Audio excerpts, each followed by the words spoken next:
प्रिय मित्रों, लूकस रचित सुसमाचार अध्याय 24 28 से 35 तक। एम्माउस के रास्ते में यीशु उन दो शिष्यों के साथ चलकर धर्मग्रंथ की व्याख्या करते रहे। प्रभु की बातें सुनकर उनके हृदय उद्दीप्त हो रहे थे, किंतु वे उन्हें पहचानने में असमर्थ रहे।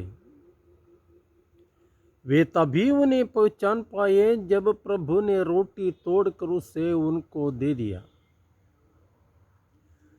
लेकिन इससे पहले दो बातें हुई थी।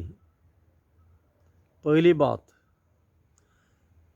दिन ढल चुकने के कारण उन्होंने उस अपरिचित यात्री को अपने यहाँ ठहरने का निमंत्रण दिया। और दूसरी बात, उन्होंने उस अपरिचित व्यक्ति को विशिष्ट अतिथि मानकर भोजन में मुख्य स्थान पर बिठा लिया।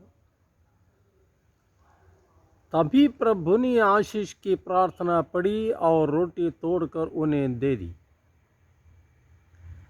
यह जरूरी नहीं है कि उस रोटी को परम प्रसाद माने। वो प्रीति भोज जरूर था। उसके पीछे करुणा, हमदर्दी, प्रेम और अतिथि सेवा के भाव अवश्य थे। वे शिष्य उस अपरिचित व्यक्ति को रात बिताने हेतु घर बुलाने के लिए नियमानुसार बाध्य नहीं थे। बुलाने के बाद भी उसे मुख्य स्थान पर बिठाने की आवश्यकता नहीं थी। वास्तव में वे प्रभु की नई शिक्षा का पालन कर रहे थे।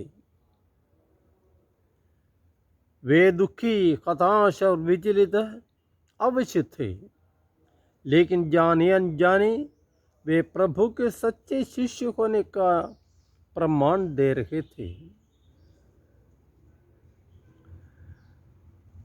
प्रभु की शिक्षा उनमें काम करने लगी थी। प्रभु ने कहा था, यदि तुम मेरी आज्ञाओं का पालन करोगे तो तुम मेरे शिष्य बन पाओगे।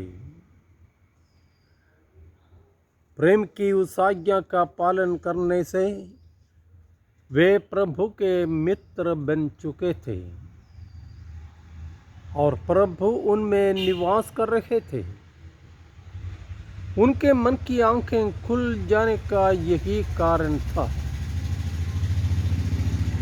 जब हम प्रभु के नियमों का पालन करने को तैयार हो जाते हैं, तब हम प्रत्येक व्यक्ति और घटना में प्रभु की उपस्थिति पहचान पाएंगे। जय यीशु।